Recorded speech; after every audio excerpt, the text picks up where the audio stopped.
Hey y'all, it's Crystal from Crafterside's Wreaths some more. I showed y'all how to put the two candy cane wreaths forms together. If you haven't seen that, go check out my video.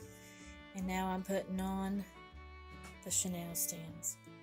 I'm showing you the pattern that I was using. Okay. Now I use the big long ones in the center because by the time you put everything on there, it's going to need it. But I use the short ones on the sides. And these are 4 inches apart, and on the curves are 6, but on the curves, as you can see on the inside, I put one on each end just so you can be able to see the curve okay. Okay, y'all, these are the kind of mesh that I'm going to use. I've got white snowball mesh and the pink snowball mesh, and then I've got this pink ombre, which is really pretty. Okay, now we've got the chenille stems on there. We're going to take our long 21-inch mesh to do the loops on the bottom. So what I do is I just roll it on the floor and just scrunch this up and make sure that your edges are down, not pointed up like this. When you scrunch it, make sure that they're down. Okay, to get started, as I take this and I start with the outside. Okay, now I'm going to show you how that I cut my mesh. This is 10-inch mesh, and now you can use scissors, whatever, but if you have a cutting mat and a pair of these are great. They're awesome. Okay, now for my Woodland Ruffles, I'm cutting them in 9 inches. So let's say 15 from 24 will be 9, and the next one will be a 6, and that's just how I do it.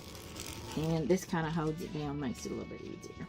Now the little cotton balls in them, sometimes they're a little bit snuggier to cut, and I also did the white that way.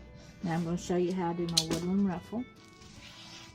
I'm sorry for the noise, y'all. I hear goats and chickens and horns blowing and everything, but we got the windows open. Okay, that's the Woodland Ruffle. Okay, from one side, I bend it over and roll it a couple times.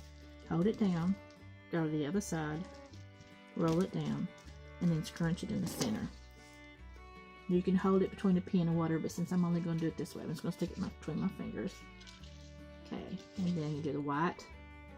Look how pretty that is, y'all. White with the cotton balls and the pink with the cotton balls. I really love those. Now puppy whining too. We got all kinds of noise outside, y'all. We got new puppies, we got new baby goats, we got new baby chickens, all kinds of stuff around here. Okay, and then I put them together like an X, and then go in the center of your chenille stem. And I'm doing these side to side like this. You can do them this way, but where this is oval and it's so big anyway, all the center ones I'm doing it side to side. And then have your Woodland Ruffle up like that, and then go all the way around with them. And then you have the ones on the side and the ones on the inside, and when you get it done, it's gonna be pretty. Alright, y'all, got all the woodland curls on there. You look at this. Look how sparkly and fun that is. I think it's pretty. Look how big. Alright, y'all, I'm so pleased with it. Thank y'all for joining us.